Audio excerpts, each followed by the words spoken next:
Thank you, doctor. Thank you, doctor. I'm sorry she volunteered in an ICU. You treat these guys like rock stars. Think you know Meadow Soprano? What if I told you she's not just Tony's daughter, but his darkest legacy?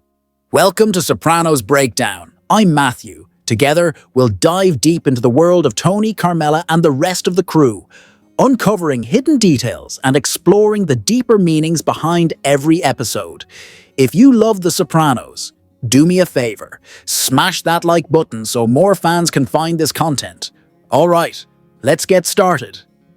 There is a quietly provocative implication in The Sopranos that Meadow Soprano may not be as morally upright as she appears, possibly even exhibiting traits of a budding sociopath.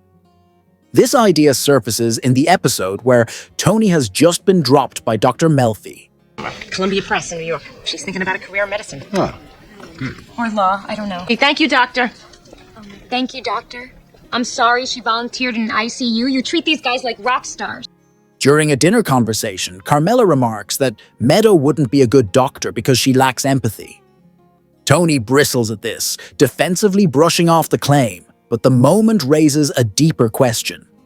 Is Meadow simply cold, or is there something more calculated behind her demeanor? Despite Tony's efforts to steer his children away from his criminal world, the show subtly suggests that the cycle is continuing, just in a more socially acceptable form. Meadow, rather than distancing herself from the family business, appears to be orbiting it. Her path toward becoming a lawyer, particularly one likely to work in criminal defense, hints at her continued proximity to the world her father tried, unsuccessfully, to keep her out of. By the end of the series, she is engaged to the son of a mob associate and seems increasingly comfortable justifying mob behavior as old country justice.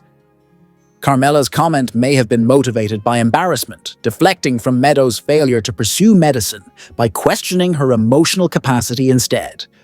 Still, there are several moments throughout the series that support the idea that Meadow shares more with her father than either of them might admit. You're like your mother, but you owe me. I think it's by you. And I know you think I'm a hypocrite. I'm going to bed. Tony himself acknowledges it when he says, "I tell people you're like your mother, but the truth is, you're all me."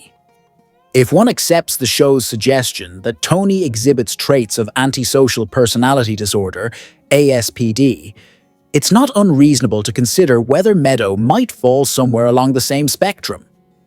Meadow has, on occasion, demonstrated moral flexibility. From all the way back in the old country, from the poverty of the Mezzogiorno. She defends the mafia's role in Italian-American history, suggesting it evolved in response to systemic discrimination. Yeah, you got a little cream on your mouth there, sweetie. Be happy to add to it. She shows little hesitation in disclosing information that leads to violent consequences, such as when she tells her father about the harassment she received from Coco, fully aware of what that might provoke. He is possibly gay. Finn saw him giving some guy a blowjob. She also reveals to her family what Finn witnessed Vito doing, which eventually contributes to Vito's death. Whether these actions were naive or calculated is left to interpretation, but the results speak volumes. At the same time, Meadow is not without redeeming qualities. She often looks out for her brother AJ, shows concern for her friends, and engages in pro bono legal work. These moments of care and advocacy complicate any simple diagnosis of sociopathy. She is a highly intelligent, socially aware woman who has learned to navigate her environment with skill.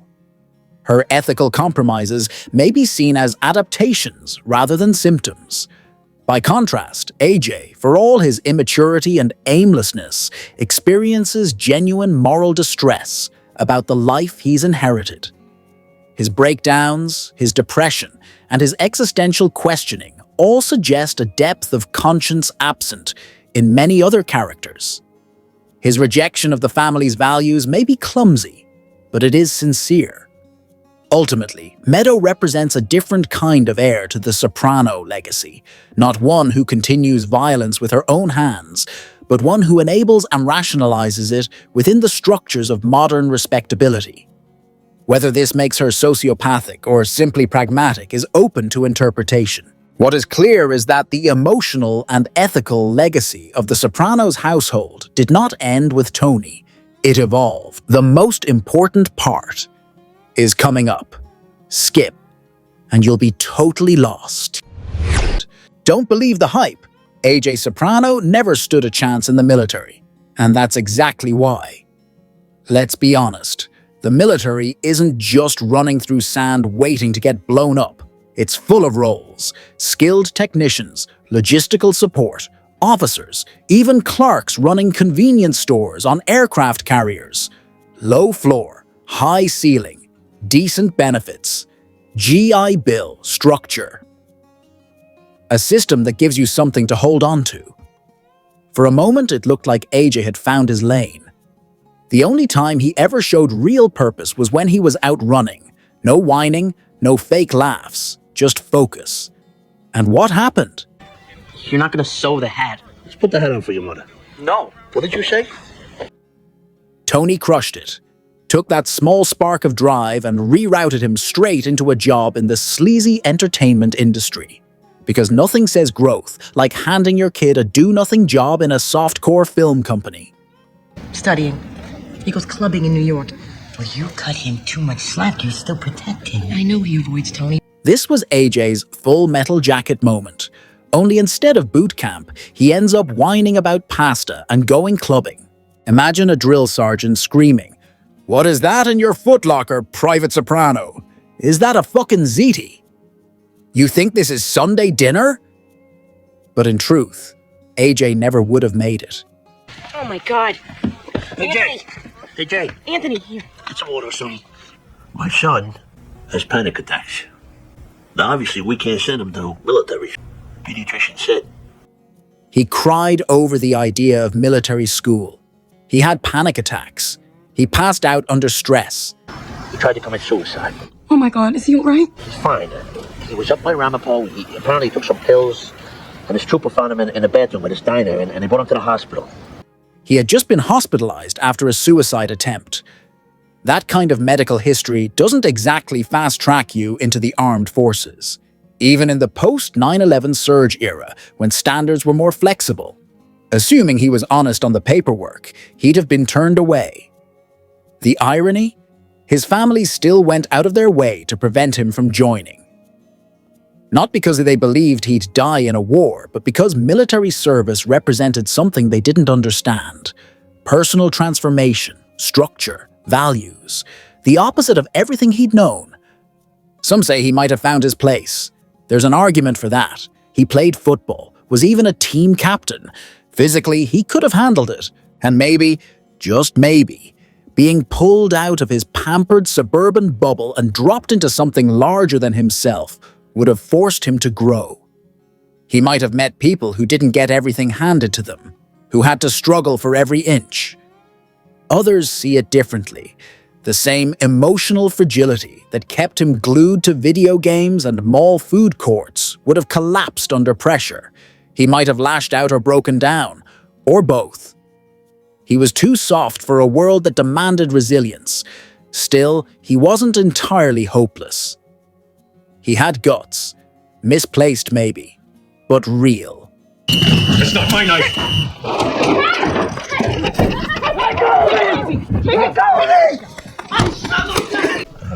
Anthony Soprano? Yeah, I just talked to someone in Zellman. Get him out of here. Stupid fucking moron. You realize what's gonna happen? He walked into a rest home with a knife, ready to kill his great-uncle. It was idiotic, sure, but it showed a willingness to act. He didn't lack nerve. He lacked guidance. If he'd truly committed to something, military or otherwise, for himself and not to shock his parents, maybe he would have made it. But he didn't. He used the idea of enlistment as leverage. He didn't want war. He wanted a nightclub. And instead of earning it, he let his father buy it for him. The tragedy isn't that AJ didn't go to war. It's that he never stood for anything long enough to find out what he was made of.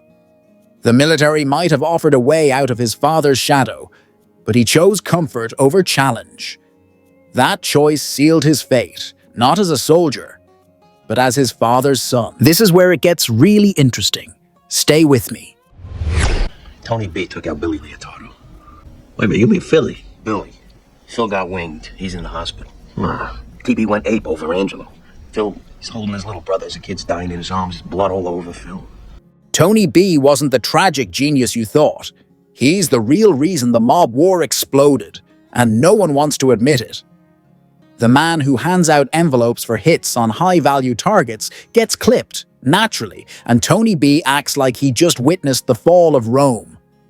Instead of doing what any rational mobster should, keeping his head down, he launches into revenge mode, setting off a chain reaction that leads to blood in the streets, family casualties, and the death of Johnny Sack himself. All because Phil Leotardo is an unstable lunatic, and Tony B couldn't accept the inevitable. Angelo, for whatever reason, trusted Phil enough to follow him that night. Mistake number 1. Angelo wasn't built for this business anymore. He was a relic, no crew, no backing, just a faded consigliere buying toys for grandchildren he barely knew.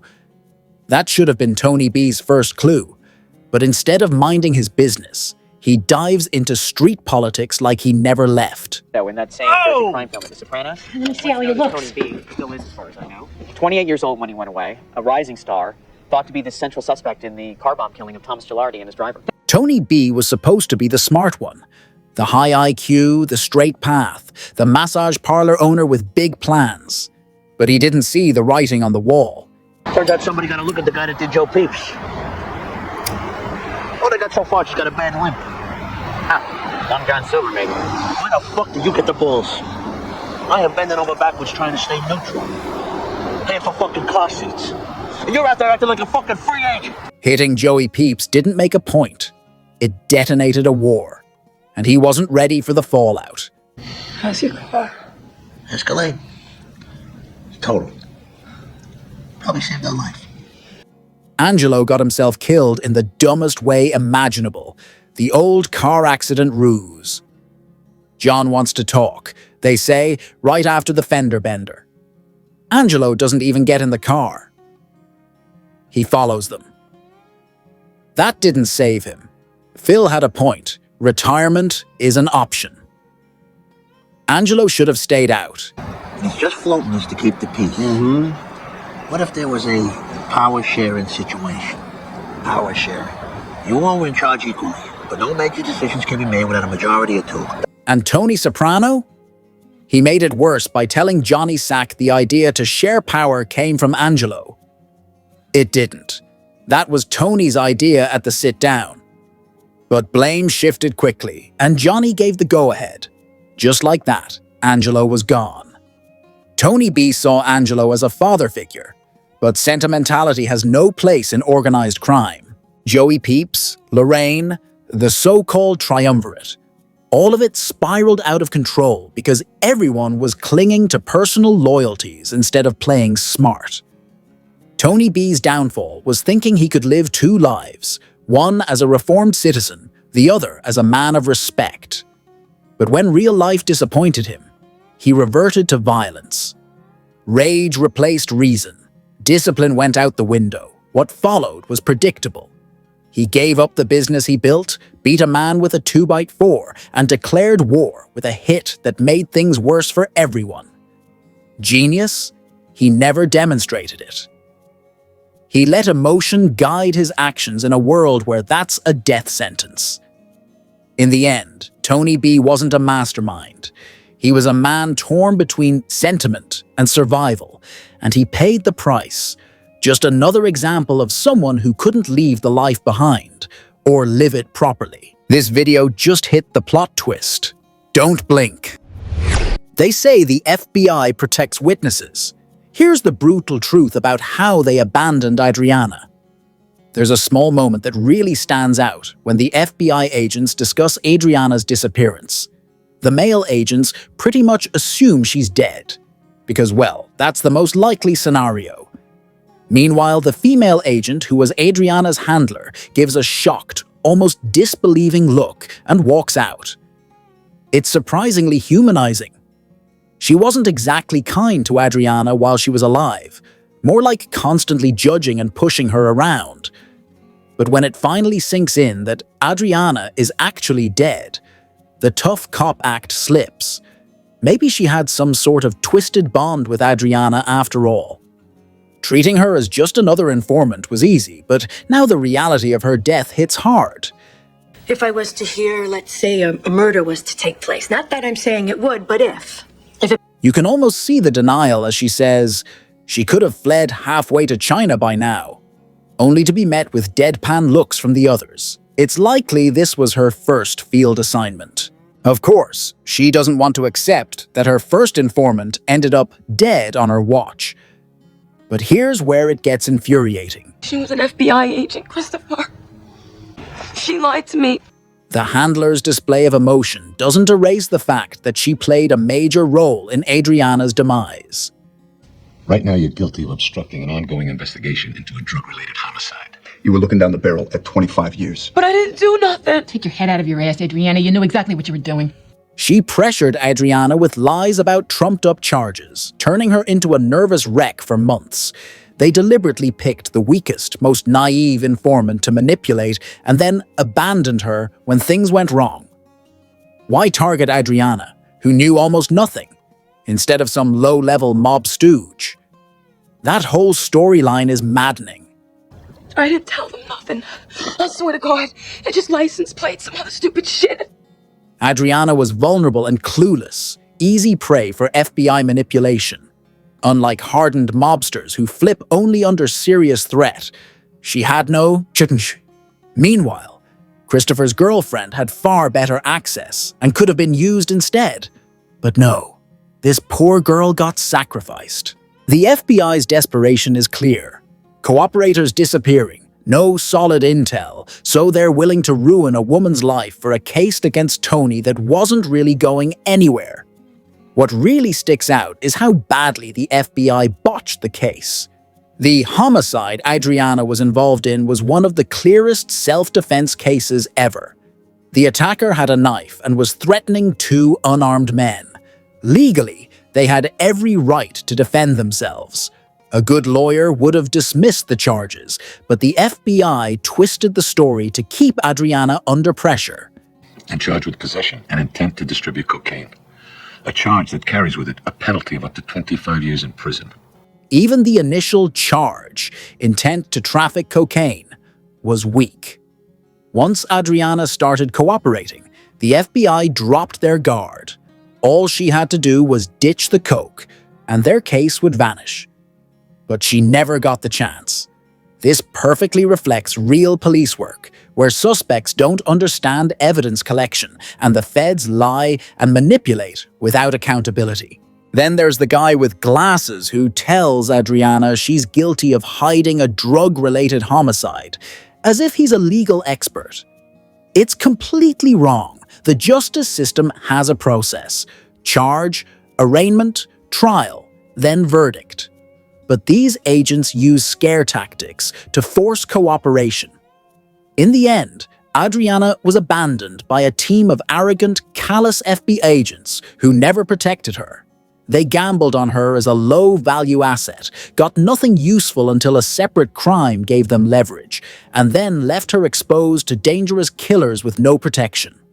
Christopher also failed her by not preparing her to lawyer up or stay silent when questioned, and not shielding her from FBI deceit. Using Adriana, who wasn't an insider and knew nothing, was a terrible plan from the start. The real FBI wouldn't be this reckless. Plus, Agent Harris's loose relationship with Tony and his leaks about Phil reveal just how incompetent and unreliable the whole FBI effort was. Little details, like an old-timer agent referring to shoulder belts, subtly highlight how out of touch these agents are compared to the mobsters they chase. Bottom line, the FBI in this story is as flawed as the criminals they pursue. They let a sweet, vulnerable girl get killed for a lousy shot at a case. Adriana's death was tragic and avoidable, but the agents didn't care. To them, she was just another expendable informant. That's the harsh reality behind the scenes. Here's the brutal truth they don't want you to know about mob loyalty and betrayal. Vito has to be made to face his problem squarely, says Phil's wife, Patty, about 22 minutes into Cold Stones. Patty's nagging Phil about the dishonor of having a gay family member again. Phil's already doing that exhausted. Here we go again. Looked like he's heard it all before. He's losing his eyesight, poverek, diabetes. Others, tell you the truth, I almost want to not go to the meeting. Here we go. A gay in our own family? One thing I do know, Vito has to be made to face his problem squarely. Patty's not just bringing it up, she's pushing him hard to take drastic action. Phil agrees it's a disgrace, but come on, whacking a captain over it? He knows how political and messy that would be. Probably more trouble than it's worth. He's giving Tony Umat some posturing and dominance moves, but he's actually sidestepping Tony to handle this himself and quickly, because Patty's relentless. She's a malignant force. In her defense, she was going through a lot. Her tailor was going blind. Not that it excuses her behavior. Patty is a walking contradiction, drowning in self-pity, launching homophobic rants at the drop of a hat, and clinging to the moralistic nonsense from the church. Vito, he was found beat to death this morning in a motel in Fort Lee. All the while, she's Phil's beard. Vito's stabbing was brutal, but somehow fitting. He was a top earner and a captain, yet he went to a gay bar in town. He was in a fag bar. Vito was spotted in a fag bar in New York. A place known to be mobbed up. Surely he knew the risk. Finding a gay bar not connected to the mob back then was nearly impossible. Even the Stonewall Inn was owned by the Genovese family. Many gay bars were mob-run because they couldn't get liquor licenses legally. Mob protection was the only way to avoid nightly police raids. Mobsters cared more about money than their personal prejudices. However, having one of their own, be gay. That was a different scandal altogether. Vito was delusional to think he should be made boss simply due to his longevity and ties to Jersey. He was gay. Like many, he just wanted to have sex. Where else could he meet men? This was before the internet. Risky? Sure. But he'd been discreet for years. The urge was powerful enough to overcome fear. It was practically his blood pressure medication. He was wearing a motorcycle outfit, like the guy in the Village People, with the leather hat and the vest. Chaps, too. No, you don't need to wear leather and hit bars to be gay. But that was Vito's way of life. It wasn't a plot hole. He was genuinely gay. It was about having a good time, feeling alive. Bars and other underground venues were the only places to connect before digital times. He wasn't only after sex, he just wanted to understand the social rules, like how to buy another guy a drink. The medication for his blood pressure messed with his head, no doubt. He kept up appearances mainly to keep Patty off his back.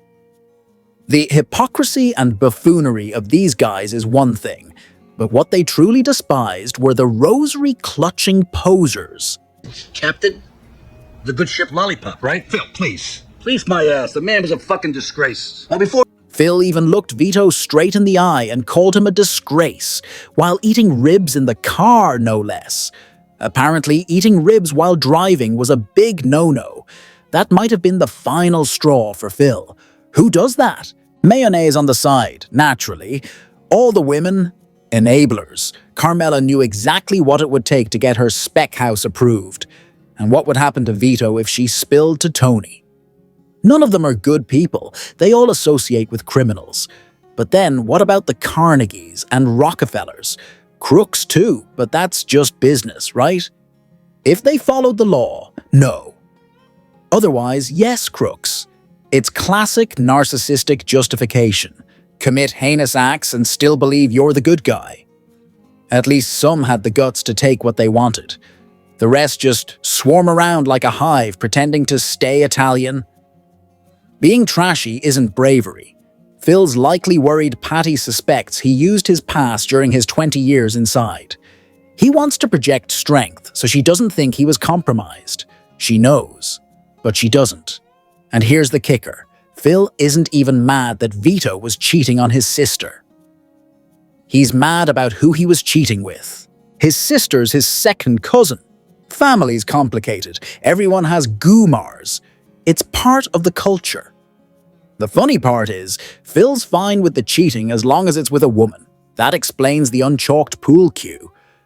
Ultimately, it's uncomfortable for Phil because it reminds him he spent 20 years taking it in the can. Literally. Honestly, after everything Matthew just gave you, for free, you can't even give a little like, a small comment. What would Father Phil say?